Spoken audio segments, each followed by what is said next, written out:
how's the defense looked in practice over the last few weeks? I know a few of the guys have talked about being challenged by some of the comments coming out of the game, the toughness level, physicality, and all that. What have you seen over the last few weeks?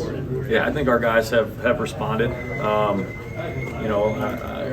You push our guys up against the wall, and they're competitive. So they know what they have to do, and I think we've had a good couple weeks of practice going into the holiday, and had a good one yesterday. Looking forward to a physical, fast, competitive day today. When the defensive staff looked at what happened in the big ones, what did you see as the common theme? Just playing with a chip on our shoulder, playing with great energy. Those are big things, but we're moving past that game now. We're excited about this game. Another great challenge, great opportunity. We certainly have our work cut out for us. So, just looking to play fast and aggressive and play blocks well. And, at the end of the day, it's X's and O's are great, but usually comes down to running fast, hitting hard, getting off blocks, making tackles, particularly in a bowl game, when you've had some time off. So. Matt, what stands out about Utah when you put the tape on? Physical. Yeah, they're a very physical team, very well coached.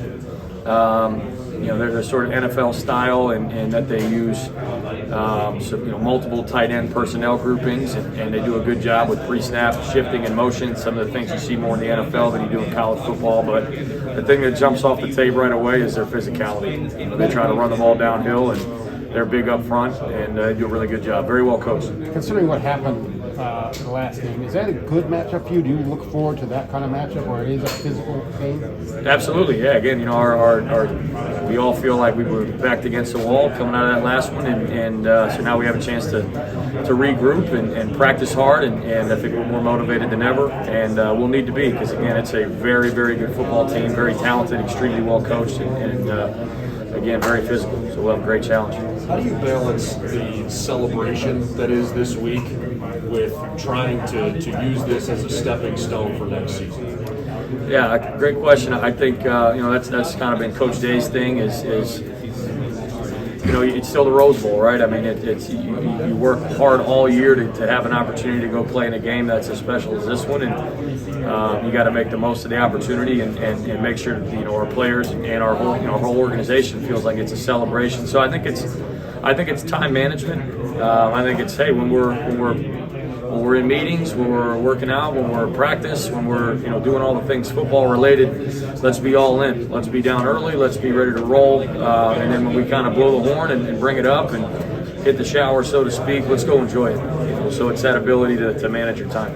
Thought on Cam Rising, the Utah quarterback, what you saw since he took over early in the season? He's just gotten better every game. If you watch, he ran over what I think is an outstanding linebacker from Oregon, and he's faster than you like. He's more physical than you like. He throws a better ball than you like. He's a really good player that I think has gotten better and better throughout the season, and particularly as he got into that conference championship game and down the stretch, he's played exceptionally well. So again, we have a great challenge. Has it been uncomfortable at all with the Jim Knowles situation, knowing that another guy is going to be coming in, how that impacts the rest of the staff? What's that like for you guys? We're all professional. I could see you on the outside looking in where you might think that, but we're all professionals. We all, understand how this business works, and I just as a film junkie myself, what little bit of Oklahoma State I had a chance to watch, it's an exciting defense. He does an outstanding job. I'm excited for the future of our program defensively. He met with the players for a day or two. Did he meet with you guys as a staff and have any communications with you guys? He did meet with our players. I believe they had one meeting, and then we met with Jim individually as a staff. Do you know what your role is going to be? Assuming you're going to be back next year, do you know for sure? Right now, Bill, I'm just trying to go win this game. And if you've watched Utah on tape, you know how much work it's going to take to try to get that done. So, sometimes I can be obsessive, and I'm really just obsessed about this game and trying to give our kids a great opportunity to go win. I'm sure that's the case, but you're human, and that's got to be hard to compartmentalize to the degree that you kind of have to. You have to be thinking about your future, and that's you are a coach. Talk to my wife. She'd tell you I'm not human at all. No, She wishes maybe I would change some more diapers or do some more dishes or something like that, but I can't get away from the film. So yeah, I'm really just trying to focus on Utah. Again, if you've watched them play, you know what a challenge will be, and we're just focused on that at this point. Matt, you mentioned the 3 tight end look that they use. Challenges that those 3 tight ends present when you line up against them. Yeah, I tell you this, they're all more athletic than any tight end should be. And they kind of, I think they've done a really good job, whether it's recruiting or developing, but they're kind of a basketball team. You know, they got a big center in there in 89, powerful guy, really good blocker. Again, catches the ball better than you'd like. And then 86 and 80, I mean, 80 they use as a slot receiver. 86 will flex out. They all run. We get the GPS reports that they all run over 20 miles per hour. I mean, they are very, very talented. So it's a matchup issue. It's who do you put on him? Is it a linebacker? Can that linebacker cover him if he flexes out? Is it a safety? Can that safety, go play in the run fit when they're in the core of the formation? And then just in general, when you have more tight ends in the game, you create some extra gaps that, whereas in a 1 tight end set, you have 7 gaps. And now as soon as you're in a 2 tight end or a 3 tight end set, now you're talking about 8, 9, and then even times 10 gaps you got to defend. And it's just different. It's not something that you see a ton in college football. Back work well in that zone scheme. Their number 1 back kind of. Yeah, he does. Yeah, he's a bruiser. He runs the ball downhill. He's an Ohio kid, so he'll be geeked up for this one, I'm sure. He's a really good player, and again, they kind of got a basketball team, at running back as well. They got a big guy that leans on you, and he's hard to bring down, and they got 2 kind of change of pace guys that can go the distance on you. I think it was number 5 went for 97 or something like that against Stanford. I mean, he can go. He sees it, and they do a really good job. 3rd down, they do a good job getting those guys the ball coming out of the backfield and creating some man-to-man issues on you. So it's a really good group. Great challenge. Are there similarities to the Michigan offense? There's some crossover, just in that you get some more tight end sets that,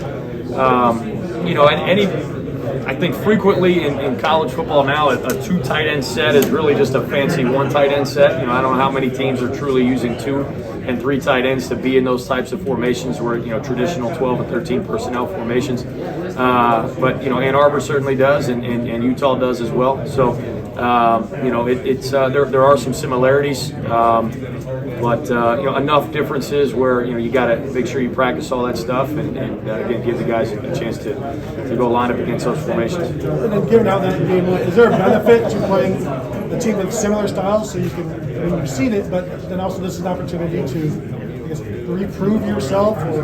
Yeah, kind of what we were speaking on earlier, just a chance to kind of hopefully get that bad taste out of our mouth about, are we can we be a physical defense? And we certainly know we can, and makes for great practice. That's what I can tell you. Now, who knows how the game goes? They're an exceptional team, like we said. We'll have an unbelievable challenge, but really proud of how our guys have practiced. Has that been an ongoing message about toughness or physicality? Yes, yeah, it has. Got to play tough every week, but certainly this week and in this game. Just an opportunity to kind of rebite on that stuff. Matt, have you had a chance to talk to Coach Knowles about the possibility of working together and what how you guys could work together? We had a very brief meeting. I could tell right away he's an exceptionally talented and intelligent person. Seems like a great guy. The nature of our conversation did not go that long. He had a bunch of meetings, and I'm running to try to get practice organized and things like that. So I have not really had those conversations. I was in person. Yes. How much would you like to work, based on what you see from the way he runs the defense? How much would you like to work with that scheme? Yeah, Bill. I mean, you know me, man. I'm a film junkie and an X's and O's guy, and I'm at Ohio State because I've been fortunate enough to be around some great coaches that I stole everything from. I've yet to have almost 15 years in coaching. I don't think I've had an original idea. So. I don't have enough ego to say, well, this is mine. I don't. I steal from everybody that I think does a good job, and he's done an exceptional job. I love Ryan Day. I love Ohio State. I love Columbus, Ohio. I love our players. So I'd certainly love an opportunity to remain here. Yeah. It's been an interesting year for you, obviously. Can you kind of assess what it's been like and the self-assessment of the job you did?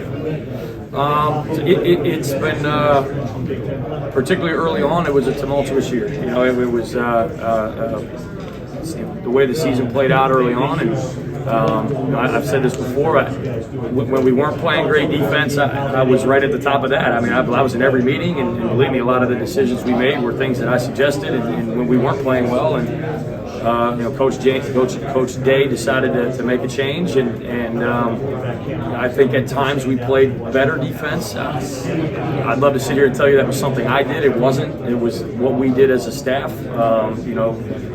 Kind of banded together and moved egos aside and just try to give our kids the best chance we could. I think a lot of it, honestly, is just we had young players, and as young players continue to play, they got better. So I don't know how much of that was schematic and whatever else, as much as it was just getting organized and getting those guys more experience.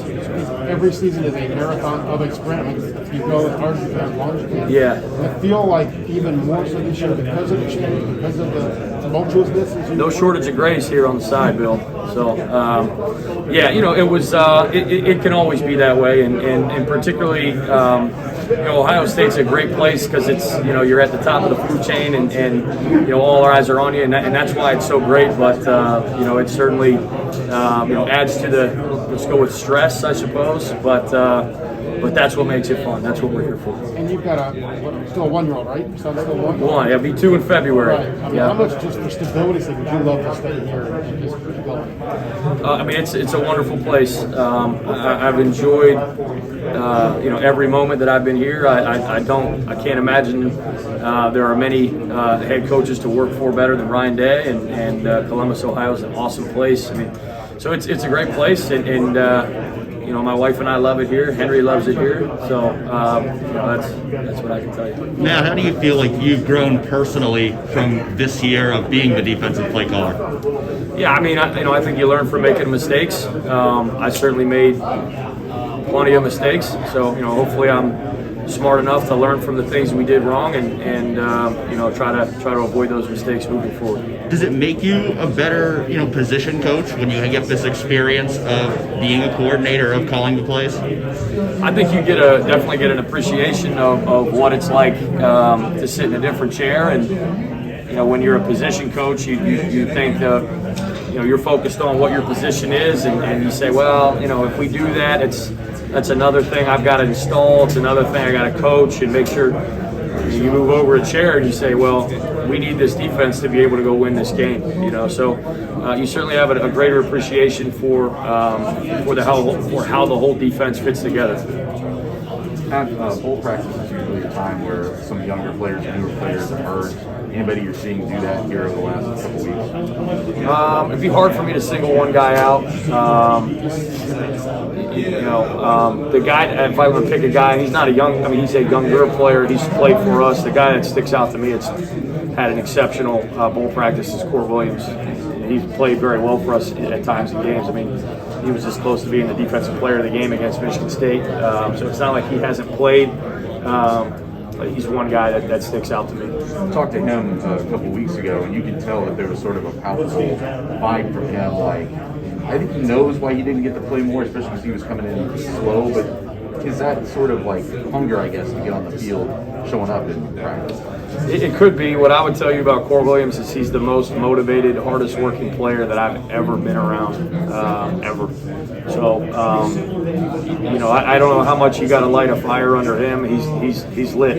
He's extremely motivated, and he is a joy to coach, an absolute joy to coach. To give you some options for next year to how you assemble things, I know that'll be Jim's decision at the end of the day, but getting him and Ronnie on the field at the same time, that sort of thing.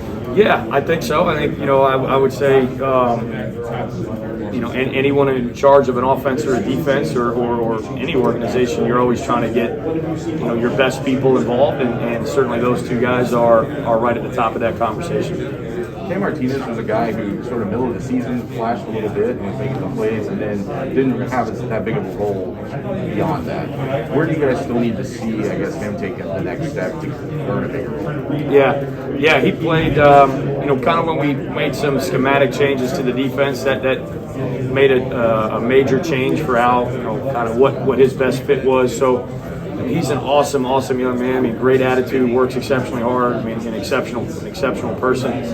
So he handled it really well, but it was a major change. So we kind of moved him from that nickel position, or what we've called the cover safety position, back into that free safety role. And you got to understand. I mean, that's something that generally happens in spring ball. So for him to do that in the middle of the season, I mean, it's unbelievable. He kind of was in a rotational role in the Michigan State game there with Bryson Shaw, and Bryson Shaw's played outstanding this year. Certainly played what I think was a very good game in the last one. But Cam gives us an opportunity there to rotate. This is kind of what we did in the Michigan State game. He had a little bit of a setback going into the last game, so he wasn't able to play. But he's healthy now, and expecting big things from him in this game. Is he going to be a free safety from now on, you think? Hard to say. Again, I think in any organization, it's about getting your best people involved, and he certainly has a chance to be one of the best. So whatever position that is, it's hard to predict the future at this point. Matt, where do you guys envision missing? How do you guys think you'll miss Haskell in this game? I mean, Haskell's a great player. He brings energy to our defensive front, and he's been very disruptive for us over the years. Certainly this year as well. So yeah, he'll be missed. But I've said this before. I think Larry Johnson's the best defensive line coach in the history of college football, and he'll do a great job getting the next guy ready to go in the game. The fact that Haskell's been out of the lineup at times with injuries this year, does that help at all? The fact that you guys have experienced for guys filling in for him throughout the year? Yeah, again, Larry does. If you go back and look, I mean, we've played a whole bunch of guys throughout the year, and so we've got guys that are ready to go play in the game, and particularly with 15 bowl practices, you feel like you're able to get those guys enough practice reps to get them ready. So, what stands out to you when you watch this Utah running game, specifically Tavion Thomas? What kind of challenges are they going to present to you guys? Yeah, it's a downhill scheme. It's a little bit of zone scheme, a little bit of gap scheme, a little bit of quarterback run, multiple formations, shifts, and motions.